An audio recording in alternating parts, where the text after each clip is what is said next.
उहे ख़ासियतूं आयशा सिद्दीक़ा जूं कंहिंजूं न आहिनि। पहिरीं त हज़रत आयशा सिद्दीक़ा जो इंतखाब अलाह कयो।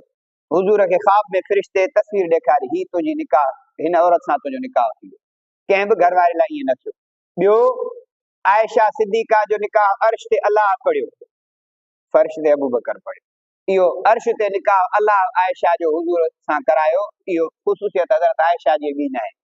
टियों, सईदा आयशा सिद्दीक़ा जी 7 सालनि जी उमिरि में निकाह थियो ऐं 9 या 10 सालनि जी उमिरि में रुख़्सती थी।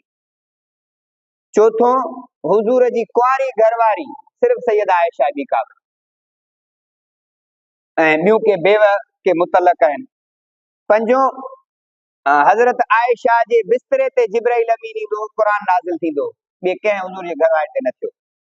छहों, हज़रत आयशा जिब्राइल अमीन खे अखियुनि सां ॾिठो, ॿी कंहिं घरवारी न माण्हू ॾिठो जिब्राइल अमीन खे। ऐं सतों, हज़रत आयशा मुहद्दिस, कारिय, आलिम, हाफ़िज़, सभिनी औरतुनि में सभिनी खां पहिरीं क़ुर पाक जी हाफ़िज़ सैयदा आयशा इहा हुई। अठों, हुजूर सल्लल्लाहु अलैहि वसल्लम जे अहादीस मुबारक खे पहिरीं हज़रत अबू बकर खे 5000 हदीसूं यादि हुयूं, उन खां पोइ 2210 सैयदा आयशा सिद्दीक़ा खे हदीसूं यादि हुयूं, कंहिंखे न हुयूं। हज़रत अबू हुरैरा खां पोइ सभिनी में मर्दनि औरतुनि ऐं अज़वाज मुतहरात में सैयदा आयशा मथे। ऐं हज़रत आयशा सिद्दीक़ा रज़ी अल्लाह ताला अन्हा लाइ हुजूर सल्लल्लाहु अलैहि वसल्लम फरमायो, खुज़ू शत्र दीनिकुम अन हुमैरा, आयशा सिद्दीक़ा खां दीन जो हिस्सो हासिल कयो। छो त हुजूर जे घर वारनि में हुजूर सल्लल्लाहु अलैहि वसल्लम में दीन जी वॾी ॼाणू ऐं पारखू सेखारींदड़ साहबा किराम हुजूर खां पोइ अधु दीन हज़रत आयशा सिद्दीक़ा खां सिखियो आहे। ऐं हज़रत आयशा जो लक़ब हुजूर प्यार में हुमैरा सॾींदा हुआ, ॻाढ़े रंग वारी गोरी। इहो हुजूर सल्लल्लाहु अलैहि वसल्लम जो आयशा सां प्यार।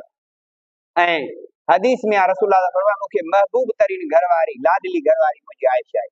इहो कंहिं बि हुजूर साईं घरवारी लाइ न फरमायो, सैयदा आयशा लाइ फरमायो। ऐं हुजूर सल्लल्लाहु अलैहि वसल्लम जो जेको पहिरियों निकाह थियो हज़रत बीबी खदीजतुल कुबरा सां, उहा 40 सालनि जी उमिरि में, हुजूर जी उमिरि 25 साल।